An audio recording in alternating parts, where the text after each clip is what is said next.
My name is Michael Pirix. I'm one of the faculty members in obstetrics and gynecology here at Houston Methodist. I'd like to welcome everyone visiting us through the live stream and a few people here in person to this Grand Rounds presentation that's been organized by hematology and obstetrics and gynecology. And I would like to specifically thank a few people who helped make this happen very quickly, including Ms. Jessica Varisco, who kind of put us in touch with our speaker today, Dr. Levesque, and Dr. Rawls, Christopher Rawls from the CME office.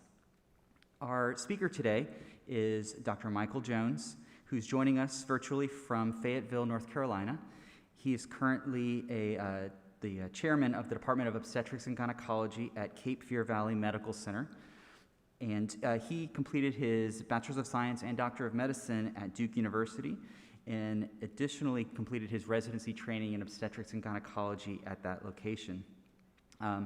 He is a clinical instructor and preceptor in several programs, including at the Duke University School of Medicine, and then several PA and NP programs across the country.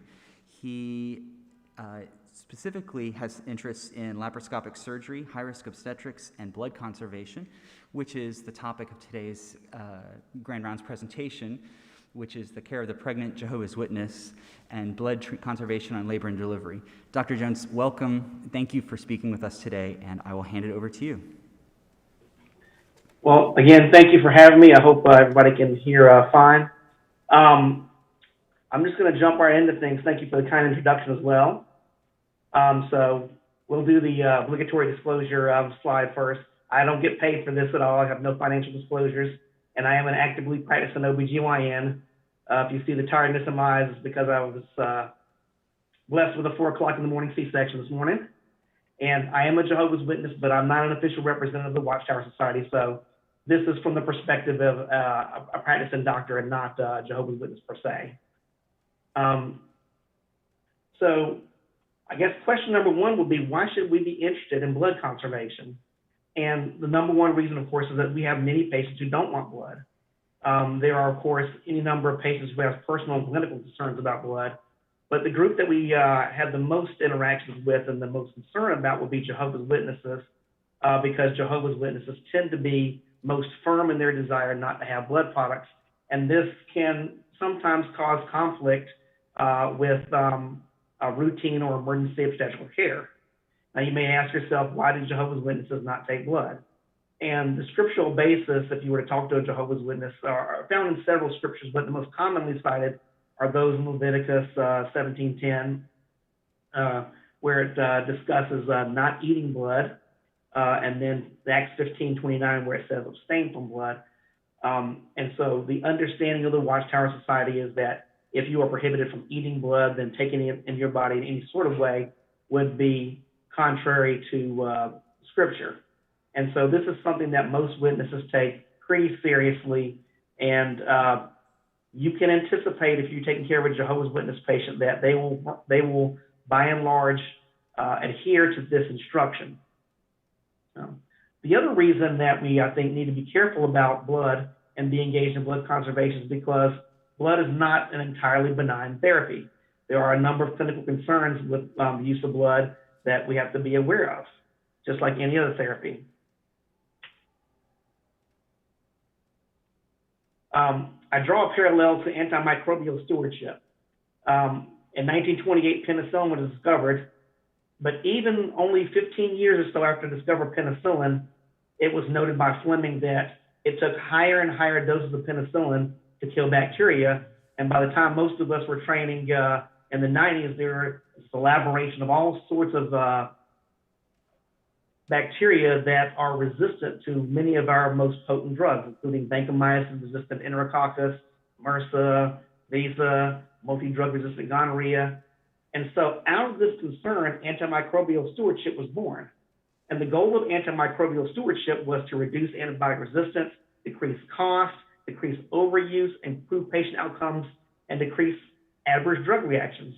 And now it's to the point that all hospitals in California and Missouri are required to have antimicrobial stewardship programs, and most other states recommend the use of antimicrobial stewardship because there's a recognition that if we overuse our antibiotics, there can be problems. And it's not to say that antibiotics are bad, but we just have to be careful when using them. And the same basic approach, I think, can be taken towards blood. Blood can be overused as well, and there can be issues with it. For example, we're all familiar with the possibility of transfusion reactions. Taco and trolley, overload of the circulation, and lung injury. Suppressed immunity.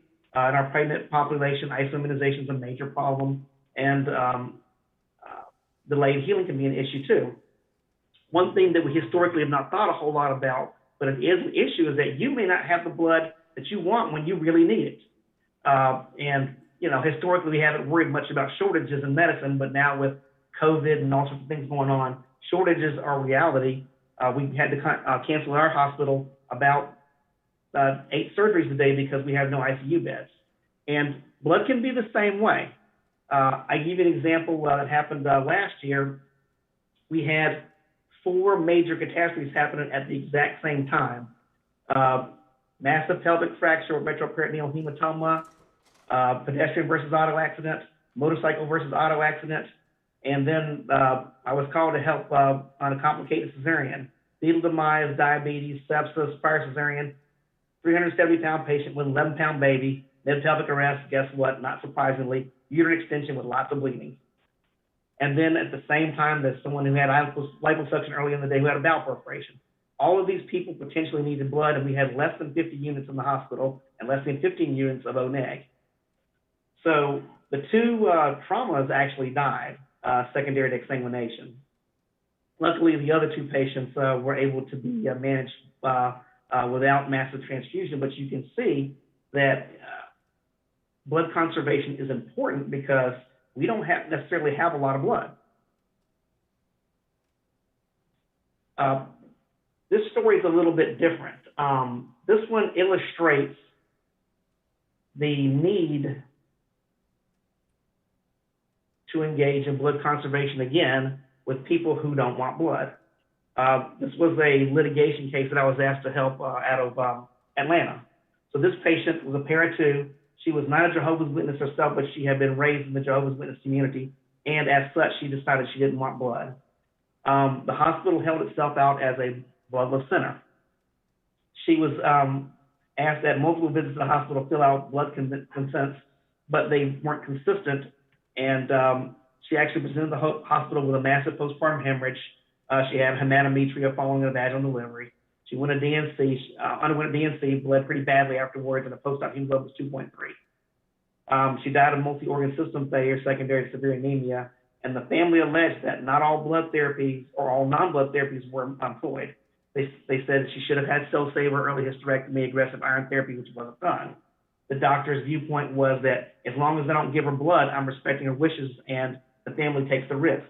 That's not necessarily how the court looks at it. And ultimately, the doctor's lawyers felt that this was difficult to defend, and they settled the case. There's an expectation when you take care of Jehovah's Witnesses that you not only not use blood, but that you engage in patient blood management therapies, many of which you're familiar with, many of which we'll talk about.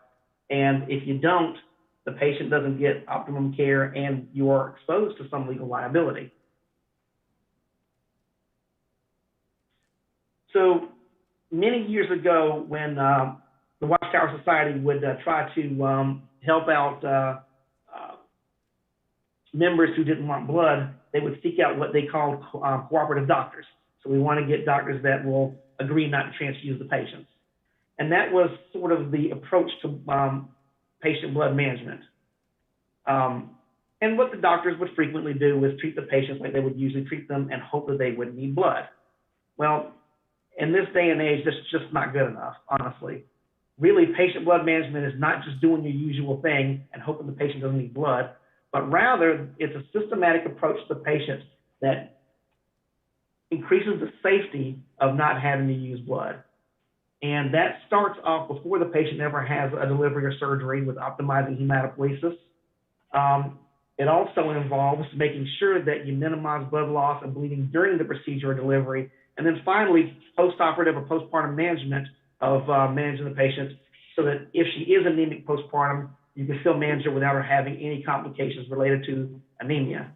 And this turns out, as you can imagine, not just to be a doctor-centered approach, but really a systems approach, just like proper running of a code might be. It's more sophisticated than just you having the knowledge. You also have to have a system that's prepared to deal with a patient who doesn't want blood. Okay, I found this interesting. This is a new slide I put in here. How often is your patient likely to require blood? Because it's easy to say when the witness patient comes in, hey, we hardly ever transfuse our patients, right? So don't worry about it. It's not a big deal. And reality of the situation is, across the United States, about 1% of all people that deliver vaginally will get transfused. That's not an insignificant number. At my hospital, we have almost 5,000 deliveries a year, probably 3,500 of which are vaginal. So that would be, 35 deliveries of women that would require transfusion. The number goes up a lot in certain circumstances, though. If you do a C-section now, it's 3%. If that person undergoes a C-section under general, it's closer to 10%. If she has a previa, it's 15 or so percent. If she's had multiple C-sections, it can go up to 30%. If she has a placenta accreta, I think we all know that almost all of those people are going to get transfused or require blood. But the one that shocked me the most was that if you go into your C-section with a hemoglobin or hematocrit less than 25%, there is a 60% chance that person needs a transfusion. So what that indicates is we got to be prepared if we have the inclination that someone's going to need a C-section. And of course, there are those people that are scheduled for C-sections, but how many people come in anticipating a vaginal delivery and wind up with a cesarean? At my hospital, it's 20%.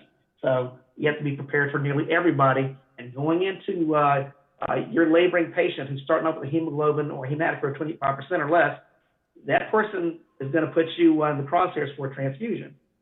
So what that means is we have to be prepared and make sure that our hemoglobin is as high as possible when we're going in to that delivery. So bloodless management starts off at the very first OB visit. One of the first things, and the OB visit's already long enough, I sympathize. We have to identify everything from drug use to is there a gun in the house, domestic violence. But it's also very important to identify anybody who won't take blood, because that's the kind of thing you need to prepare for as early in advance as possible. If they say they won't take blood, what does that actually mean to this particular patient? It's important to clarify their actual belief systems and the specifics as to what they will and won't take. If you have a blood refusal form at your facility, go ahead and review that with the patient at the first visit, and then reaffirm it toward the end of pregnancy. One thing is that's part of the unpleasant part of the conversation, but it has to be said, is that, at least in the older studies, the likelihood that someone's going to die in a delivery from exsanguination if they don't take blood is 100 times higher than if you were willing to take blood, all things being considered. So the flip side of that is that the patient has to understand if you're not taking blood, we have to do other things.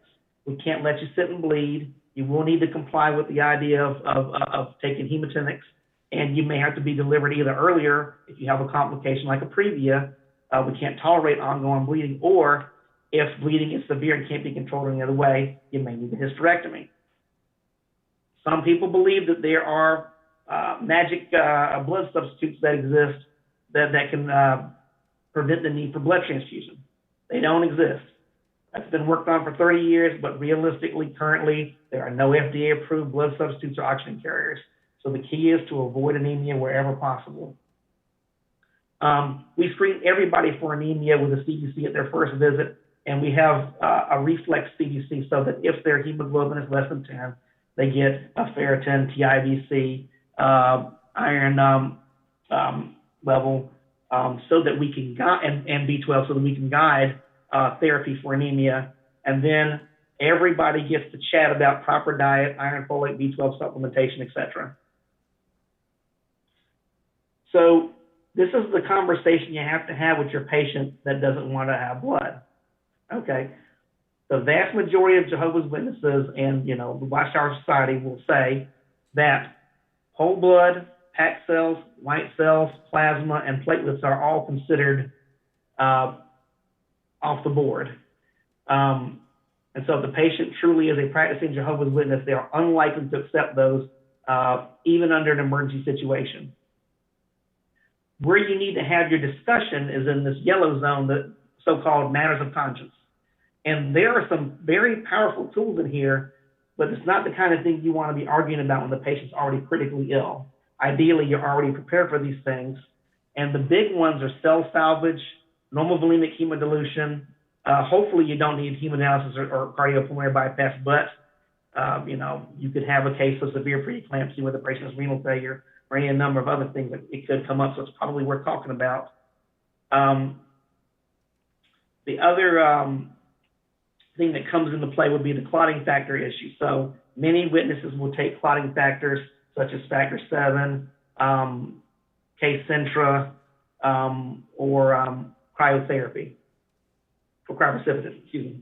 And almost all witnesses will take the things that are in this green zone. I don't even typically talk about this stuff, but where the discussion comes into play is in the yellow zone. The patient, if you feel strongly about certain things such as cell salvage or the clotting factors, and the patient's not certain, it may be useful to have her consult her local elders or members of the hospital liaison committee and have a meeting with them, kind of like you would have a family conference about certain other things. Okay, so we screen for anemia at the first visit and at 28 weeks visit, and we try to get people on board with taking iron-rich food at the first visit. I really prefer them to get their iron out of food because it's more digestible and typically also comes with the folic acid and B12 that's necessary for hematopoiesis. I'm not a big fan of iron supplements, but in this population, it can be useful. As we all know, iron supplements are poorly tolerated because of constipation and taste. But, if you build it as a transfusion avoidance strategy, it's very helpful. And we liberally use the infusion clinic at our hospital for IV iron. And we have high-dose preparations that can be given on a weekly basis, injected for a monotheric, that are very useful in these people that have a hemoglobin. We're trying to target them to 12 or 13 when we go into delivery. So if I have anybody who has a hemoglobin less than 10 at 28 weeks and they're a Jehovah's Witness, they're going to go to the infusion clinic for sure. Okay. The next prong on the bloodless management is on labor and delivery. And so every single patient that we have in our unit that comes to labor and delivery gets scored for the likelihood of a hemorrhage. And there are any number of validated scoring systems that are out there. We have one built into Epic from A1. That's great. The nurses put it in when they're doing their triage admissions. It comes up as a color green, yellow, or red.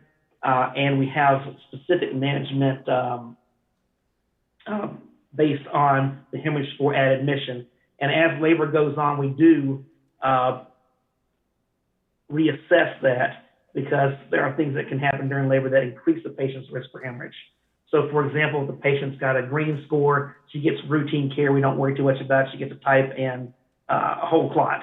If she's yellow, we have the hemorrhage cart in the room, and she has a type and screen. If she's red, she has a hemorrhage cart plus a Blackberry balloon plus an OR on call plus 2 units cross-matched.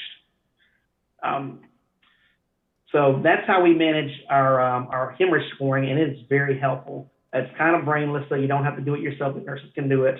And that allows the residents and other individuals to be, I think, appropriately prepared, even if they're not as clinically experienced as some of you attendings are. The next pillar is going to be early recognition and aggressive management of postpartum hemorrhage. All right, and we'll talk about how do we know. Same thing with post-surgical bleeding. When you have a witness patient, you can't let them sit there and bleed and hope it's going to stop because you don't have the luxury of being able to transfuse them up and take them to the OR. So you have to arrest the bleeding fairly quickly. Once they're delivered, high threshold for transfusion for everybody, but obviously the witness is not even an issue.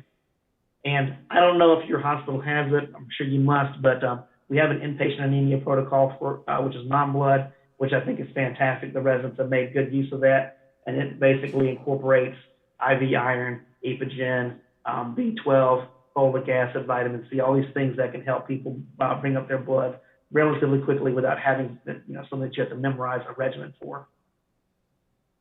Okay, so hemorrhage scoring is important. It allows us to be prepared in case there is a hemorrhage for both the witness and non-witness patients. And if the unit is comfortable or in tune with this idea of hemorrhage scoring, then you're ready for that hemorrhage. You can be aggressive and jump right on it. Okay, so if you happen to have a really high-risk patient that's sort of red plus, for example, they have a previa or an accreta, fibroids already in DIC, if they've already had a big hemorrhage and need to go to the OR, those patients are going to need, typing cross if they're not witness, if they're not cell-saver, hopefully. I would bring help. It's nice to have a second surgeon if you have to do something rapid to control the bleeding, like a uterine artery ligation or hysterectomy or hypogastric artery ligation. And if you can have interventional radiology and cell-saver on board, so much the better. We have a hybrid operating room in our hospital. It's not typically used for pregnancy. It's usually used for TAVR procedures, but it has cell-saver and interventional radiology built into the operating room already.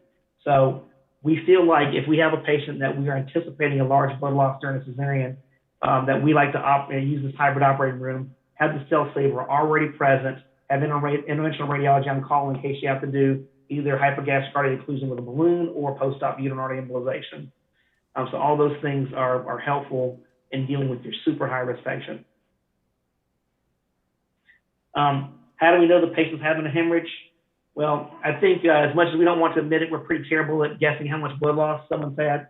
Estimated blood loss is highly inaccurate, and there are good studies to show that it doesn't matter who does it, whether it's a medical student, a resident, a nurse, or an attending, we're all wrong all the time, and typically we underestimate it. So in recognition of this, ACOG has recommended that we get away from estimated blood loss and instead do what's called quantitative blood loss. Hopefully you guys are doing that, but if not, it's not that hard to do. You can get these calibrated drapes. They're fantastic. Stick it right into the buttocks during delivery. You need to measure how much fluid's in there before the patient delivers, because that's typically amniotic fluid.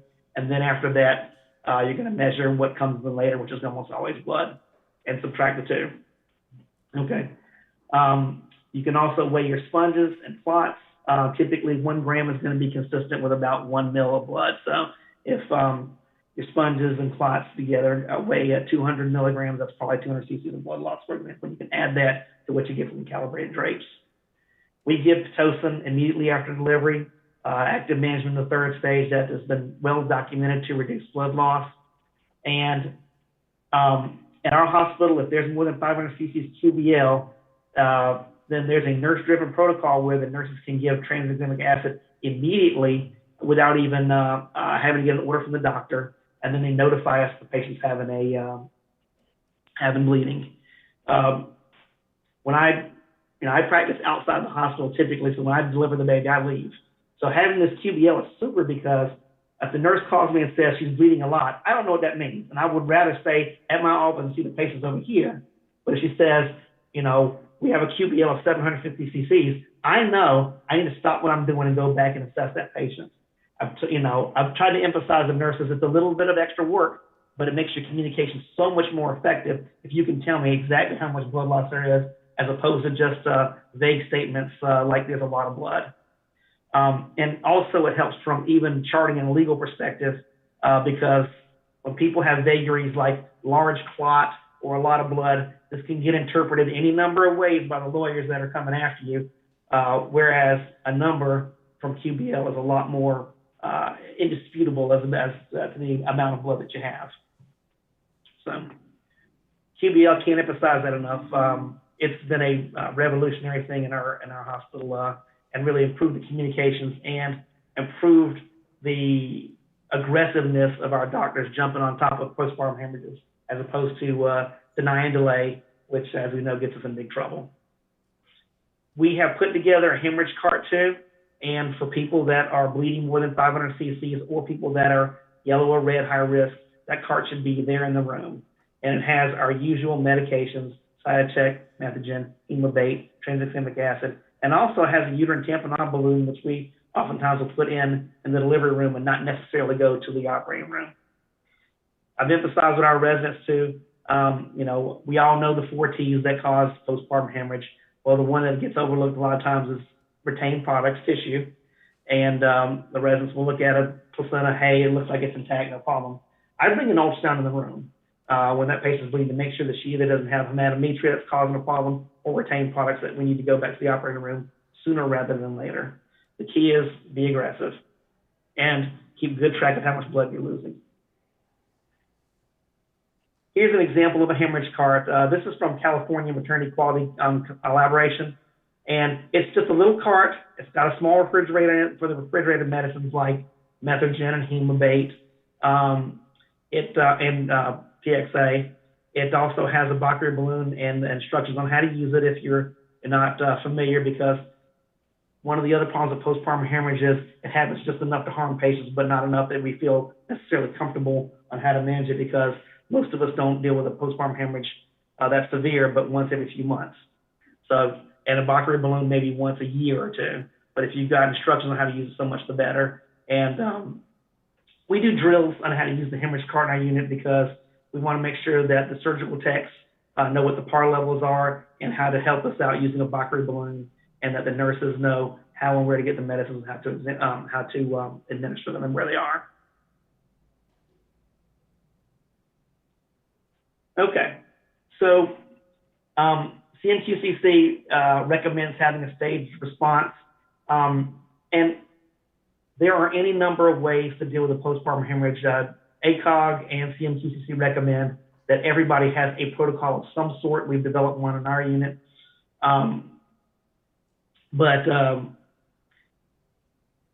As you climb up the stages, morbidity climbs considerably for all patients, but particularly for Jehovah's Witnesses.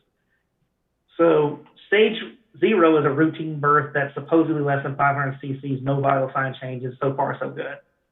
Stage 2, more than 500 cc's for a vaginal delivery or 1,000 for a section, particularly with continued bleeding. Those people need an intervention of some sort. And then as you move up the chain, they're going to need even more interventions. And I'm going to show you this horrendously complicated algorithm that CMQCC has. It's very effective. It works good. You don't have to use it, but you could, or you can develop your own at your own institution. Okay. The key is to have your first line, second line, third line medicines. We typically use Cytotec as our first line, and then bring the cart in and use stuff off the cart for your second line stuff. So Cytotec is typically our stage 1 intervention. And notice too that we call for extra help fairly early in the game. So that's extra nursing help at stage 1, get an extra IV in. And then by stage 2, we're already in a situation where you would typically transfuse the patient if she were not a witness. So our goal is for witnesses never to get to stage 2 if we can help it, because that's going to get us in the part where ethical and medical dilemmas are going to start coming.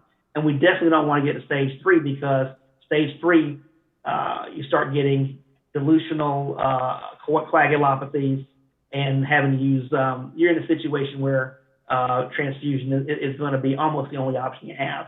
So the key is with your witness patient to arrest hemorrhage at stage 1 or early stage 2, or else again, you're going to wind up in a situation where standard of care would be transfusion.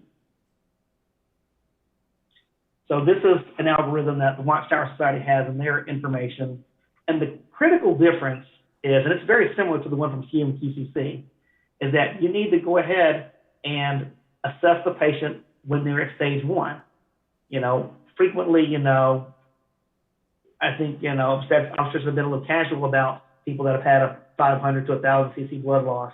But with your witness patients, you can't do that. They start bleeding more than about 500 cc's. You need to go ahead and get the TXA in and evaluate them for uterine atony and treat it, retain products and treat it. And it is interesting here, they say if the patient is unstable, blood pressure not less than 90/70, do a hysterectomy. We don't want our patient to have a blood pressure of less than 90/70. That's not a fun time to do a hysterectomy. So again, I tell my witness patients, I'm not allowed to let you get unstable. If you bleed more than I think you ought to bleed, then we're going to have to advance surgical management pretty quickly. The good news is that surgical management now could include just a uterine tamponade balloon, and that could stave off a hysterectomy. But if that fails, then you've got to move along either to interventional radiology that's reasonably stable, or something in the operating room like uterine ligation of valence or hysterectomy. In these situations, it's critical to know whether the patient takes cell saver or should take cryo or fibrinogen or factor therapy, because that may be what you need to do to get to the hysterectomy and save that person's life. So it's critical that you've got this all down in paper before she has the unanticipated postpartum hemorrhage that people are prone to have. What if you have someone who's really high risk, placenta accreta, for example?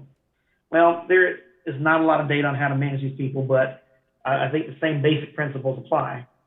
They need IV iron, B12, epogen, folic acid, and I think it's a good idea to get an MRI to figure out where the placenta is.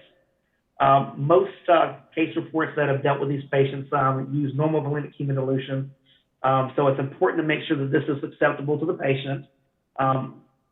What happens in this situation is anesthesia will draw some blood off, keep it in circuit, and then replace it with crystalloid solution, so that when the patient bleeds during surgery, she bleeds dilute blood and not more concentrated blood, and then you're able to replace that fluid loss or that blood loss with her own blood that's still in circuit. These people, I think, would benefit greatly from having on-site self-salvage and interventional radiology, because you may need either to do the interventional radiology prior to the case or in the middle of the case. And prior to the case would involve preoperative catheterization with either a hypogastric artery balloon occlusion or a uterine artery embolization if you decide to leave the placenta where it is. And that's another point of controversy. If you do a cesarean hysterectomy, obviously surgical blood loss is going to be greater.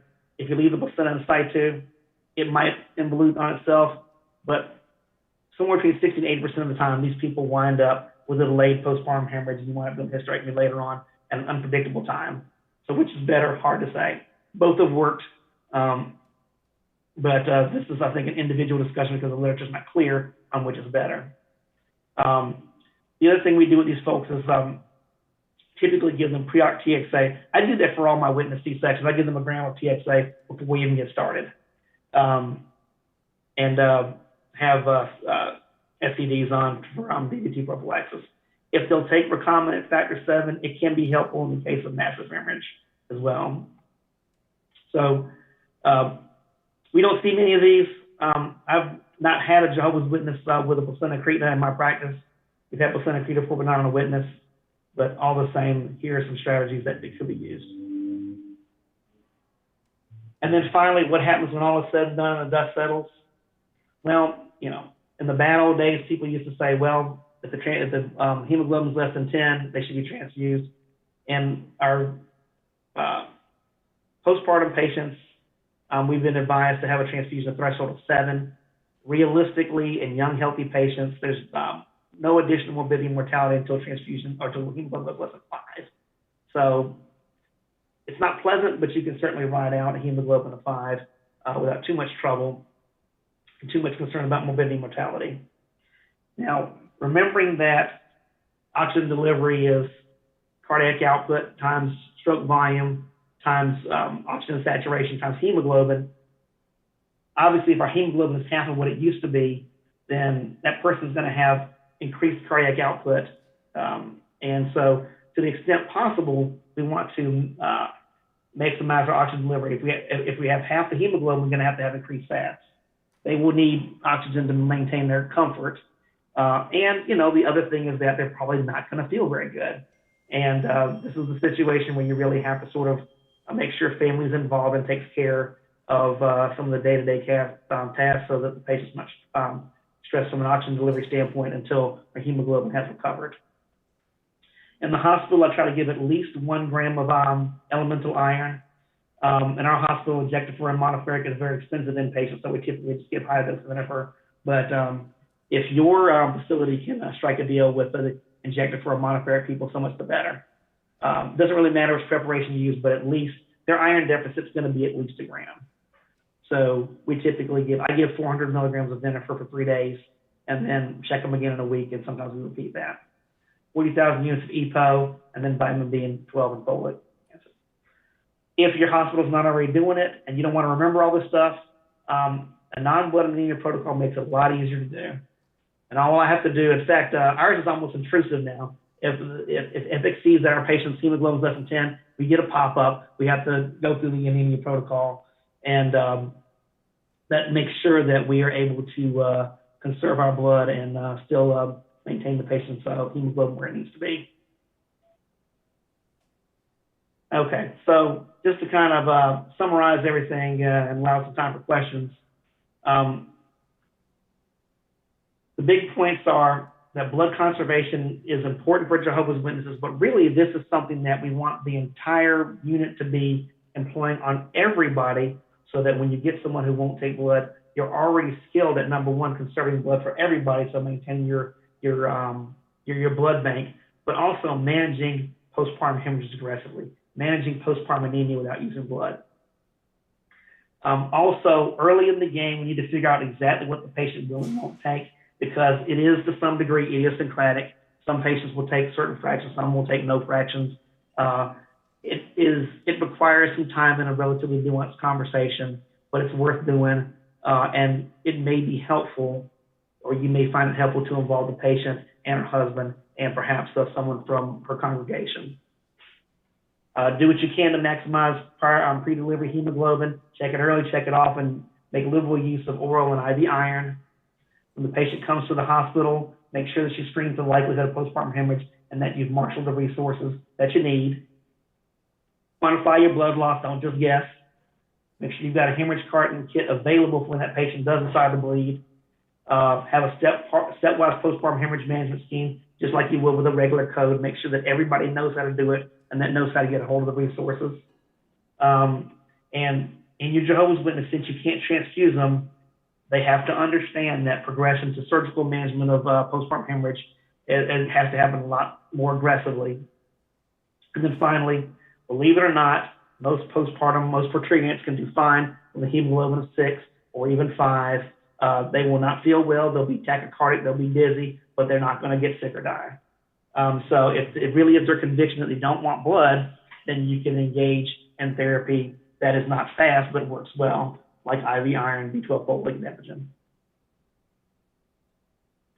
And I'm happy to share any resources I have with you guys. Here's some web links from ACOG with postpartum hemorrhage. I know you guys have all read that. The QBL website and Safe Motherhood Initiative is also fantastic. I need to put that on here as well. There it is, right here. And so Safe Motherhood Initiative has a number of protocols on how to deal with postpartum hemorrhage and a very nice worksheet on how to converse with someone who declines blood products. Okay, so I'm going to stop there and take questions. But thank you for your attention. I appreciate it. Thank you, Dr. Jones. We really appreciate your comprehensive discussion today. There is, for those who want to submit questions, there is, you can respond, I think it's on the screen right now, the Poll Everywhere website, and the questions will appear on the screen. For those of you who are sitting in front of me right now in person, I'll direct you to the microphones that are on either side of the auditorium if you want to ask your question. The first question that's on here, Dr. Jones, are there ethical ramifications surrounding the refusal of blood products in fetal demise? Are there appropriate circumstances whereby the patient's wishes are overruled? Yeah, so I'm trying to understand the exact, that's the first question. I guess it's hearkening to the issue of maternal-fetal conflict. In other words, and the short answer is that this has been done before. The courts have been fairly consistent in ruling against hospitals that try to transfuse patients against their wishes or impose a C-section.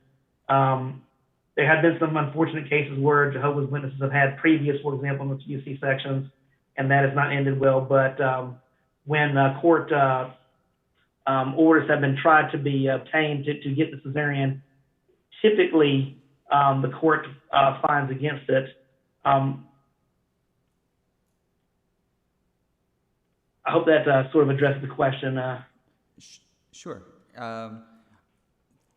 Let's see. New question. Does your hospital have a specific Pitocin protocol, and do you alter this protocol in Jehovah's Witness patients?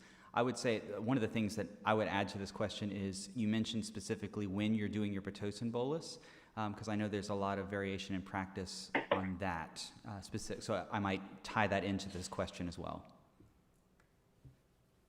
Yeah, that's a great question. So for laboring patients, we have a low dose and a high dose protocol. I don't think that there's any good data to suggest that one is more prone to hemorrhage than another, although you can make an argument if someone was on 42 units of Pitocin for many, many hours, they might be more prone to a hemorrhage.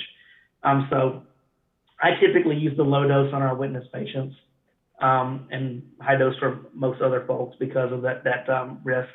As far as postpartum Pitocin, we have the same problem. Our MFM and myself, we've recommended to our docs that we give 30 units of Pitocin and 500 cc's of LR immediately after delivery. I'd say the people my age group and below are very good about doing that.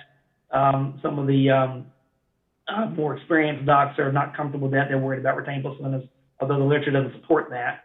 So we don't make people give it immediately, but we do strongly suggest it. Okay. I have a question that got submitted by text message to me from one of my urogynecology colleagues. She asks, can you speak about the utility of cell saver for gynecologic surgery where the surgery is either not considered a clean surgery or a clean contaminated surgery, and the example that's given is vaginal hysterectomy. So the use of cell saver in that setting, is that still a possibility? Yeah, believe it or not, it is. So when I was in training, it was considered a contraindication. But at this point, the newer machines are capable of filtering out bacteria. So typically, in my practice, if I'm doing a prolapse case on someone, we do it laparoscopically for that reason, because we're concerned about that if we want to use cell saver. But the literature supports the use of cell saver in vaginal hysterectomy. And this actually came up in the legal case that I was involved in. The doc said, well, we can't use cell saver and someone I'm doing a DNC on. And then, the literature was brought by the plaintiff's attorney and said, oh, you certainly can. And so if I were doing a vaginal hysterectomy, I think I would use the cell saver and collect, but probably not return it unless it was a life-threatening sort of situation. Much like we do in obstetrics, where the risk of an amniotic fluid embolism is theoretical, but possible. So I don't return it unless the patient has lost more than a liter of blood during a C-section. And kind of a follow-up question that you mentioned, I noticed in your presentation you talked about the use of cell saver in C-section, and you were specifically referring to what I've been told is the risk of amniotic fluid embolus using it during a cesarean section. And so I'm curious about, I noticed your comment about that it's safe to use. I wonder if you could expand on that a little bit. Yeah, absolutely. So this is one of those kind of like the vaccine, right? You don't know until you use it. Right now we have in the world literature at least 500 cases of where cell saver has been used during a cesarean, and there are no cases of amniotic fluid that's been documented so far. So best we can say is that proof's in the pudding. And from a in vitro standpoint, not that we fully understand exactly what causes an amniotic fluid embolism or anaphylactoid syndrome in pregnancy, but it appears that fetal squames and tissue thromboplasms are able to be filtered by the filter pretty reliably. So from a theoretical standpoint, it shouldn't happen, and operationally, so far, it has not happened. I will say my anesthesia colleagues have a lot of heartburn when I want to do this, and the deal that I've struck with them is that we use it strictly as a transfusion avoidance therapy. If the patient is has an uncomplicated case, isn't bleeding, then we don't take the risk of reinfusing it. Okay. One of my other questions, it kind of goes back to your diagram with the colors of things that are definitely refused, things that are usually accepted, and then kind of the yellow section in the middle. Are there maybe regional or differences in like how a particular group of patients who refuse blood products might have, their beliefs might fall in this section? I recognize that you said at the beginning you're not speaking for the Watchtower Society, but I'm just curious, because you and I are in very different parts of the country right now. Are there areas of the country Right. where some of those yellow products might be more acceptable or less acceptable, or is it kind of just an individual basis? It's very individual. So one thing about Jehovah's Witnesses is that no matter where you go in the world, the information is exactly the same, regardless of the country or even the region of the country that we receive from Watchtower Society. So that having been said, the way that the matter of conscience situations tend to play out is really between physician, hospital liaison, and patient. So I think, honestly, that it's a good idea for the docs in a given area to meet up with the hospital liaison brothers and really sort of educate them on these things in the yellow category, because they can be of great help. And if you get these brothers to advocate for your therapies, then it comes from, I think, a place of authority that, we as physicians don't necessarily have.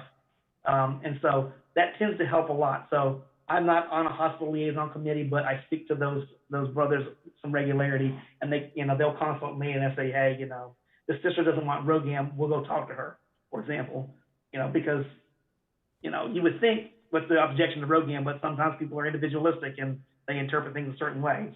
Or so it's not so much regional. I think the big X factor is going to be those brothers on the hospital liaison committee, because they do advocate either for the patient or for you or both. They're kind of this intermediary.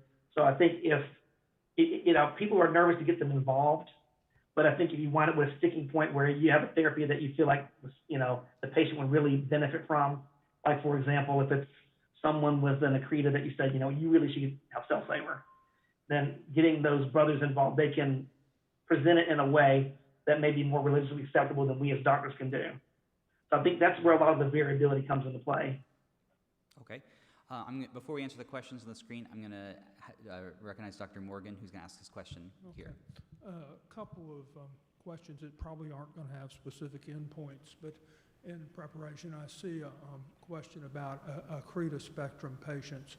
So in preparation, the first question is, has there been reports of pre-delivery preparation conferences?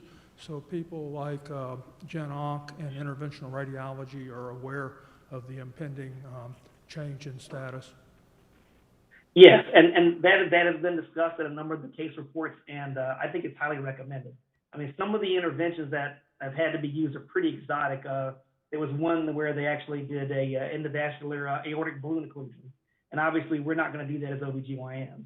You have to have radiology involved, and like you said, potentially general surgery or urology if you've got a procretus in the bladder.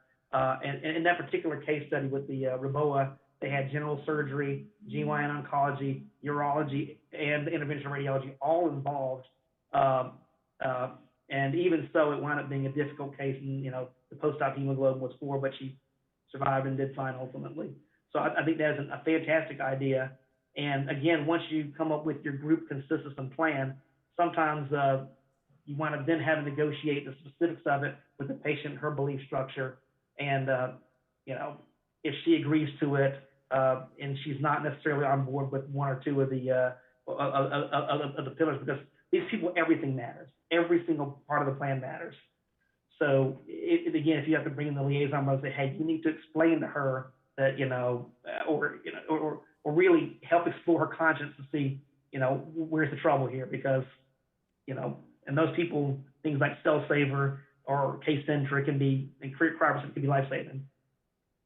But that's a great suggestion.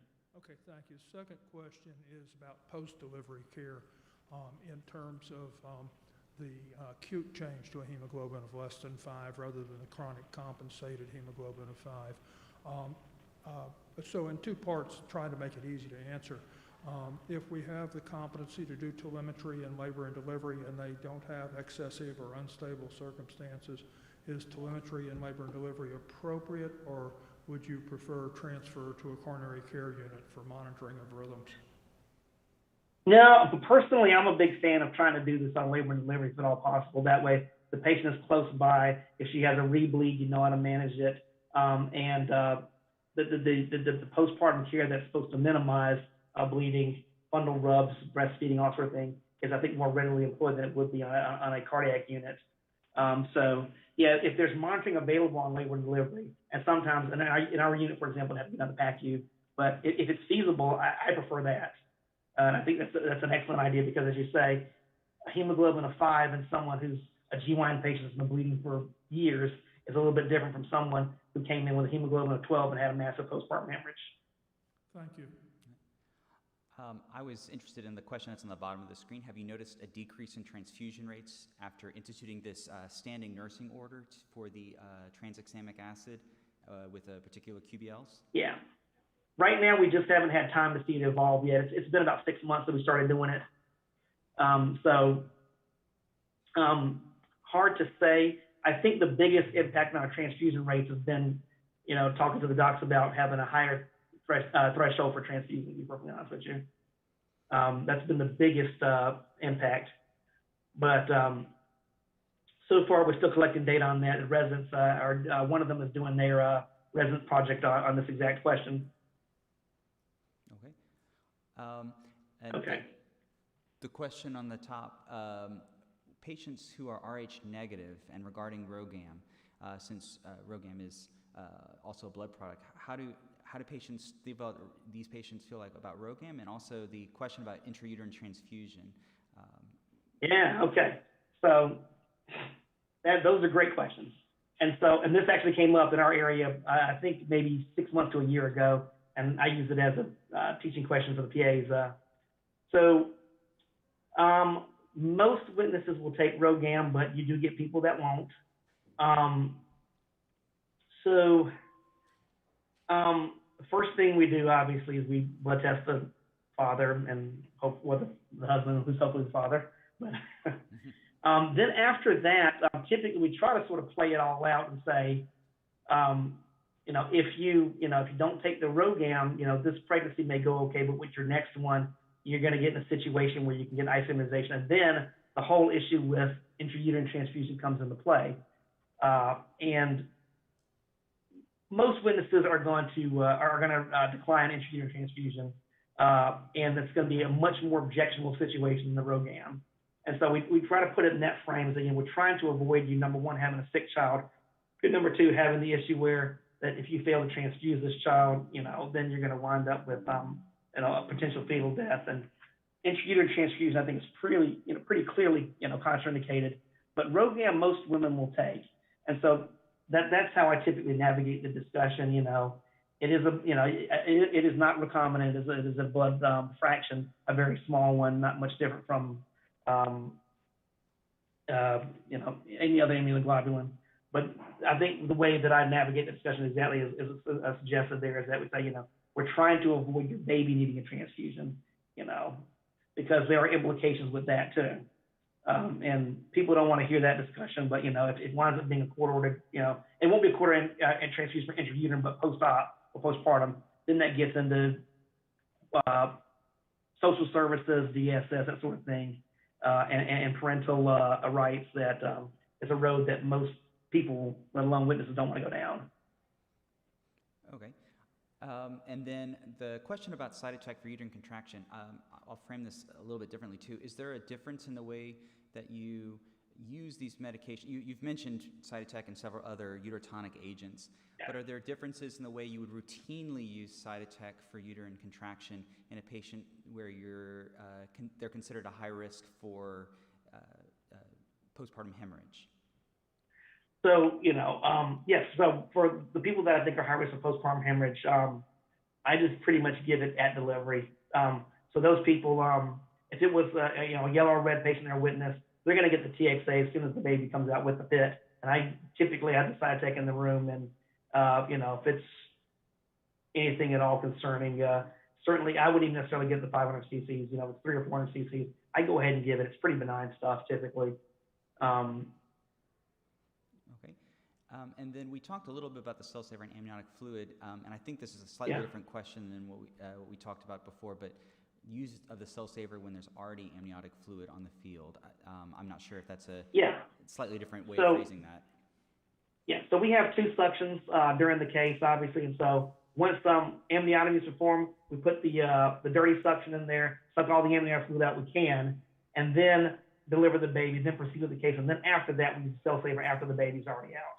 There will be some degree of amniotic fluid contamination, but it's considerably less if you sort of systematically extract the amniotic fluid first. Okay. Well, I really do appreciate this discussion today. The questions, the presentation itself is very helpful for all our patients. And so thank you very much for joining us today. And hope you have a good rest of your day and a good continued practice in obstetrics and gynecology. Yep. Thank you for having me. I appreciate it. Perfect. I did want to